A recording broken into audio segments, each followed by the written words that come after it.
स्वागत है दोस्तों आपका क्लास नंबर 15 में GDS to MTS departmental exam 2024 में। अभी हम जो पढ़ रहे थे वो post boxes and post bags पढ़ रहे थे। अगर कोई पर्सन उसने सीधा ही इस वीडियो को ज्वाइन किया है तो मैं उनको सजेस्ट करूंगा कि आप पिछली क्लास नंबर 14 से स्टार्ट करें, नहीं तो आपको जो टॉपिक समझने में थोड़ी मुश्किल आएगी। ठीक है, अभी हमने 4 नंबर जो पैराग्राफ था इससे स्टार्ट करना है।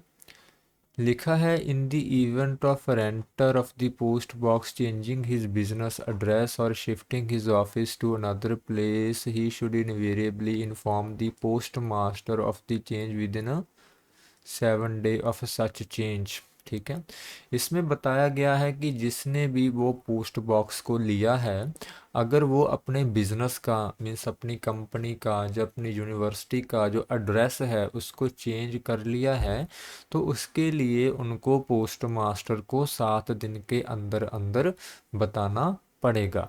ठीक है, अगर किसी वजह से वो ये चीज़ बताने में पोस्ट मास्टर को फेल हो जाता है, मीन्स बता नहीं पाता किसी भी कारण से, तो उसका जो पोस्ट ऑफिस है, सॉरी, उसका जो पोस्ट बॉक्स है is liable to be withdrawn without notice. तो उसका पोस्ट बॉक्स को विदड्रॉ किया जा सकता है या उसको कैंसिल किया जा सकता है। तो शॉर्ट फॉर्म में 7 दिन के अंदर अंदर आपको पोस्ट मास्टर को बताना है अगर आपने अपनी फर्म का या बिजनेस का एड्रेस चेंज कर लिया है। Paragraph number 5, no renter is entitled to demand that a post box of any particular number और post box in any particular row और position should be allotted to him. इसका मतलब है कि कोई रेंटर आकर ये नहीं बोल सकता कि मुझे 7 नंबर पोस्ट बॉक्स दे दो या 5 नंबर पोस्ट बॉक्स दे दो, तो वो ऐसा नहीं कर सकता। जिसका राइट जो है पोस्ट ऑफिस के पास है। ठीक है, तो पोस्ट ऑफिस को जो भी सही लगेगा, जो अवेलेबल होगा, उस हिसाब से पोस्ट बॉक्स नंबर उनको इशू कर दिया जाएगा। सॉरी दोस्तों, वो कोई आ गया था। चलो, कहाँ थे हम? हाँ, कि कोई भी रेंटर अपनी पसंद के नंबर की डिमांड नहीं कर सकता, जहाँ पर थे अभी हम। ठीक है, अभी नेक्स्ट क्लास में जाते हैं, सॉरी नेक्स्ट पैरा में जाते हैं, para number 6। The prescribed rent is to be paid in advance along with application for renting a post box or for renewal thereof। जब कभी भी कोई भी पर्सन उस पोस्ट बॉक्स को रेंट पे लेना चाहता है तो उसका जो रेंट है वो एडवांस में एप्लीकेशन के साथ देना पड़ेगा, और जब कभी उसको रीन्यू भी करवाना पड़ेगा उसका रेंट भी एडवांस में देना पड़ेगा। ठीक है, तो no renter is entitled to claim a refund of the whole or any part of the rent paid by him in respect of the allotment of a post box.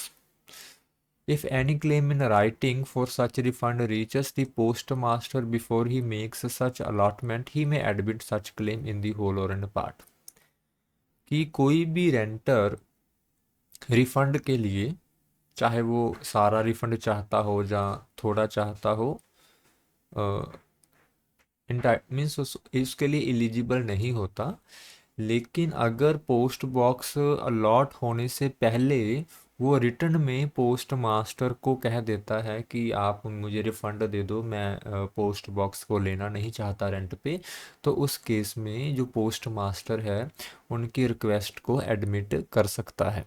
ठीक है, where the rent is paid in respect of any post box, it cannot be adjusted in or whole in a part against the rent deposited due to in respect of other letter box report post box। एक post box का rent दूसरे post box के rent में कभी भी adjust नहीं किया जाएगा, चाहे वो होल हो चाहे पार्ट हो, मीन्स चाहे वो सारी की सारी वैल्यू हो चाहे उसका छोटा हिस्सा हो, कभी भी एक पोस्ट ऑफ बॉक्स का रेंट दूसरे पोस्ट बॉक्स के रेंट में एडजस्ट नहीं किया जाएगा। ठीक है, चलो 6 नंबर हम पैरा समझ चुके हैं। अभी 7 नंबर है, the pre-subscribed deposit is to be paid on allotment of the post box and before the key of the box is made over to the renter, and except in the case referred to in items of 3, 4, 5th of the condition is payable only at the time the post box is rented for the first time। मैं आपको इसको अपने तरह से समझा देता हूँ, क्योंकि थोड़ा सा इसमें रेफरेंस दिया है तो थोड़ा मुश्किल हो जाता है। अभी देखिए, ये पोस्ट बॉक्स है, इस पर जहाँ पर वो एक ताला लगा होगा, अभी उस ताले की जो कॉस्ट होगी, लॉक प्लस की जो कॉस्ट होगी, वो रेंटर को एडवांस में जो पोस्ट ऑफिस को देनी पड़ेगी। ठीक है, सिर्फ इतना ही बताया गया है, बाकी का हम आगे पढ़ेंगे। अ deposit in respect of post box cannot be adjusted in or whole in part against the deposit or the rent due in respect of the another post box। वही बात की गई है, चाहे आप रेंट की बात कर लो, चाहे आप लॉक प्लस की बात कर लो, जो पैसा आपने एक पोस्ट बॉक्स के लिए दिया है उसको दूसरे पोस्ट बॉक्स में एडजस्ट नहीं किया जाएगा। ठीक है, अभी तीसरा जो पैरा है ये थोड़ा मुश्किल है, लेकिन हाँ हमारे लिए कुछ मुश्किल नहीं है। If at any time during the period of rental the key of the lock और lock is lost by the renter और की और the lock or both are not in working condition, he will be obligatory on the part of the renter to bring immediately to the notice of the postmaster and credit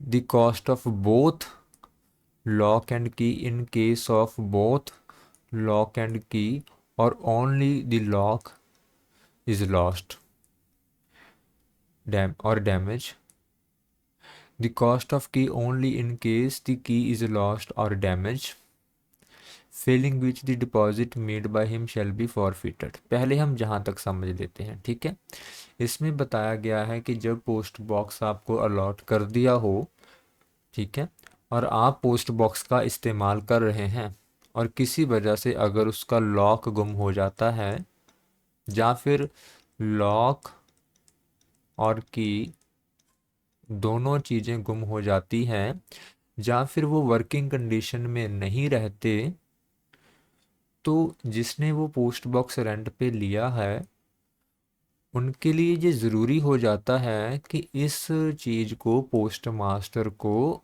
बताया जाए। ठीक है, कि अगर आपसे lock गुम गया है या फिर उसकी चाबी गुम गई है या दोनों चीज़ें गुम गई हैं या कोई चीज़ काम नहीं कर रही, तो आपको पोस्ट मास्टर को बताना पड़ेगा। ठीक है, उसके बाद क्या बताया है मैं आपको ब्लैंक पेज पर समझा देता हूँ। अगर तो आपका जो लॉक है आपसे वो गुम गया है, ठीक है, या फिर वो वर्किंग कंडीशन में नहीं है, तो नया लॉक लेकर आना पड़ेगा। नए लॉक की नई चाबी भी होगी, है ना। तो आपको पोस्ट मास्टर को दोनों के पैसे देने पड़ेंगे, लॉक प्लस की के। ठीक है, लेकिन अगर सिर्फ आपकी चाबी ही गुमी है, उस केस में आप सिर्फ चाबी के ही पैसे देंगे। ठीक है, उस केस में आप लॉक के पैसे नहीं देंगे। लेकिन अगर आप चाहते हैं कि मुझे नया लॉक ही मिल जाए सिक्योरिटी मेजर को देखते हुए, तो आप पोस्ट मास्टर जी से रिक्वेस्ट कर सकते हैं। उस केस में आप लॉक और की दोनों के पैसे आप उनको दे देना और वो दोनों चीज़ें आपको नई प्रोवाइड करवा देंगे। ठीक है, क्योंकि अगर तो लॉक गुम गया तो चाबी भी उसके साथ नई नई ही लेनी पड़ेगी, तो इस केस में दोनों के पैसे देने पड़ेंगे।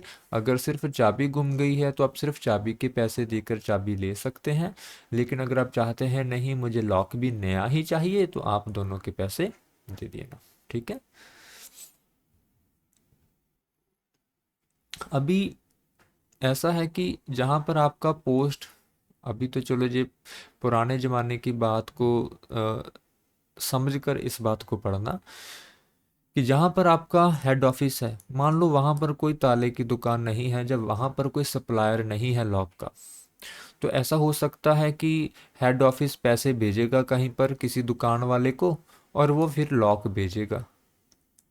ठीक है, तो इस केस में मनी ऑर्डर जाएगा, उसका कुछ कमीशन भी लगेगा, और जब वो वापस भेजेगा तो उस पर पोस्टेज भी लगेगी, है ना। तो ये जो कमीशन होगा, जहाँ ये पोस्टेज होगी, उस लॉक को रेंटर तक पहुंचाने के लिए इसके पैसे भी रेंटर को ही देने पड़ेंगे। ठीक है, चलो अभी हम चलते हैं पोस्ट ऑफिस गाइड में। अब इसमें यही आप ऐसे पढ़ सकते हैं, मैं आपको जो मैंने समझाया है वही है। On crediting the cost by the रेंटर he shall be supply with the new lock and की और की एज द केस में, कि जैसा भी केस होगा जैसे मैंने आपको बताया उस हिसाब से उसको लॉक या फिर की या फिर दोनों चीज़ें दे दी जाएगी। ठीक है, और उसके बाद लिखा है in addition to the cost of the key और both lock and key as the case may be the renter will have to pay postage charges if any और the money order commission charges for the remittance of the amount representing the cost of key or the both lock as the key as the case may be, the renter will have to pay postage charges if any and the money order commission charges for remittance to the amount of representing the cost of the key or both key to the supplier if supplying firm or branch thereof is not at the same station। जैसा मैंने आपको इस blank page में ये समझाया ना कि उसको लॉक और की को मंगाने के लिए एमओ भेजना पड़ेगा, उस पर कमीशन लगेगा, उसको वापस लॉक भेजने के लिए पोस्टेज लगेगी, तो इस कमीशन और पोस्टेज के पैसे भी रेंटर को ही देने पड़ेंगे, यही बताया गया है। और इसमें भी यही बताया गया है कि अगर वो पर्सन उसकी लॉक और की गुम हो जाती है या ख़राब हो जाती है तो वो नहीं बताता, तो उसकी जो पोस्ट बॉक्स है उसको कैंसिल किया जा सकता है। और दूसरे नोट में ये बताया है कि जैसे मैंने आपको बताया था कि अगर सिर्फ चाबी ख़राब हो गई तो वैसे तो वो चाबी बदला सकता है, लेकिन वो सिक्योरिटी मेजर से चाहता है कि मुझे लॉक और की दोनों चीज़ें लेनी है, तो वो इसकी रिक्वेस्ट भी कर सकता है, इसके लिए उसको दोनों के पैसे देने पड़ेंगे। ठीक है, तो दूसरे पॉइंट में ये बताया गया है। अभी मैं टाइम देख लेता हूँ पहले, टाइम तो बहुत पड़ा है, 13 मिनट की वीडियो हुई है अभी। तो नेक्स्ट फोर्थ नंबर पॉइंट में है if the lock and key are not surrendered by the renter of the post renter to the post master within 15 day of the expiry of the period of the rent or renting of the post box is not renewed within the aforesaid period, the deposited will be forfeited। देखिए 1 साल का post box किसी ने rent पे लिया था, और अगर वो लास्ट के 15 दिनों के अंदर अंदर उसका जो उसका जो रेंटिंग पीरियड है उसके 15 दिन के अंदर अंदर अगर वो लॉक एंड की पोस्ट मास्टर को सरेंडर नहीं करता और वो पोस्ट बॉक्स को रीन्यू नहीं करवाना चाहता, तो उस केस में उसने जो पहले डिपॉजिट दिया हुआ है लॉक एंड की का वो फॉरफिटेड हो जाएगा, उसको जब्त कर लिया जाएगा। ठीक है, लेकिन अगर वो 15 दिनों से पहले जो है लॉक एंड की पोस्ट मास्टर को सरेंडर कर देता है और लॉक एंड की वर्किंग कंडीशन में अच्छी क्वालिटी में है, तो पोस्ट मास्टर उनका जो रिफंड है उसको इशू कर सकता है। ठीक है, अभी fifth number point, if the renter does not notify to the post master his intention not to renew the rental of the post box before the expiry of the rental period but surrender him the lock and key within a 15 day of such expiry, he may granted a refund of a portion of the deposit representing the cost of lock and key। जैसे मैंने आपको बताया कि अगर वो 15 दिन से पहले lock and sorry lock and की को पोस्ट मास्टर को सरेंडर कर देता है, तो उस केस में जो पोस्ट मास्टर है वो उसका रिफंड ग्रांट कर सकते हैं। ठीक है।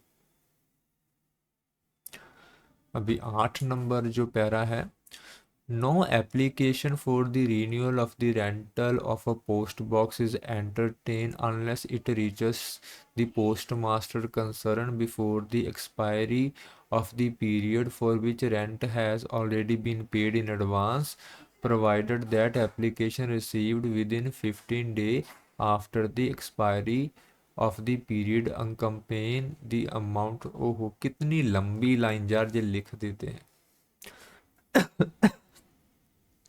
उसका मतलब ही खत्म हो जाता है। मीन्स आप थोड़ा आसान लैंग्वेज में लिखो ना, ताकि बच्चे भी उसको पढ़ सके। चलो कोई बात नहीं, हम इसको समझते हैं।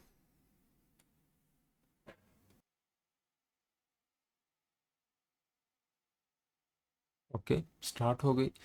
कई बार मुझे पता नहीं लगता।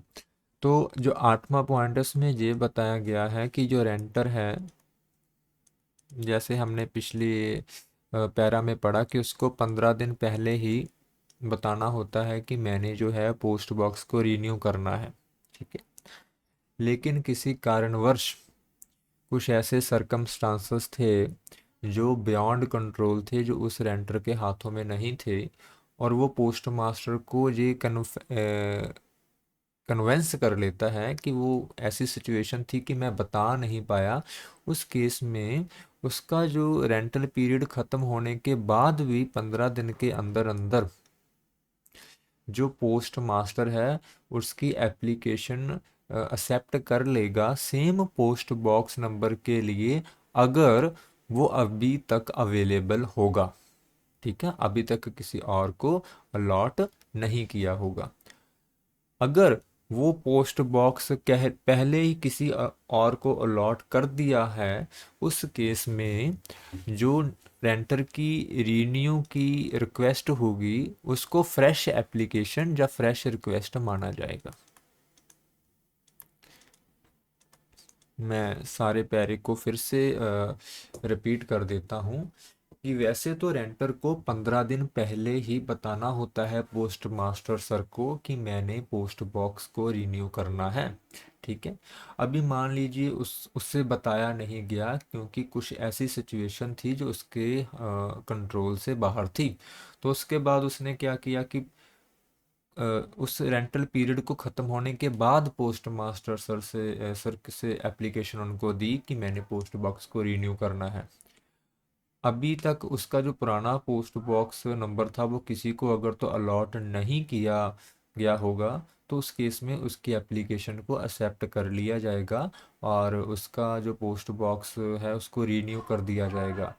लेकिन अगर वो पोस्ट बॉक्स पहले ही किसी को दे दिया है, या फिर वो जो रेंटर है 15 दिन के बाद अप्लाई करता है, उस केस में उसकी जो एप्लीकेशन है फ्रेश एप्लीकेशन मानी जाएगी और उसको फ्रेश एप्लीकेशन की तरह ही ट्रीट किया जाएगा। ठीक है। तो आज की क्लास में दोस्तों इतना ही। आई होप आपको अभी तक ये जो टॉपिक है post box and post bags ये समझ आ रहा होगा। काफ़ी वैसे तो इतना मुश्किल टॉपिक तो नहीं है, आसान ही है। हाँ थोड़ा सा, क्योंकि ये डेली लाइफ में हम जो जीडीएस की लाइफ है उसमें यूज़ नहीं होता, इसीलिए हो सकता है कि आपको इसको समझने में थोड़ी सी दिक्कत आई हो। ठीक है। तो वीडियो भी 19 मिनट की हो चुकी है। अभी के लिए इतना ही। शब्बा खैर।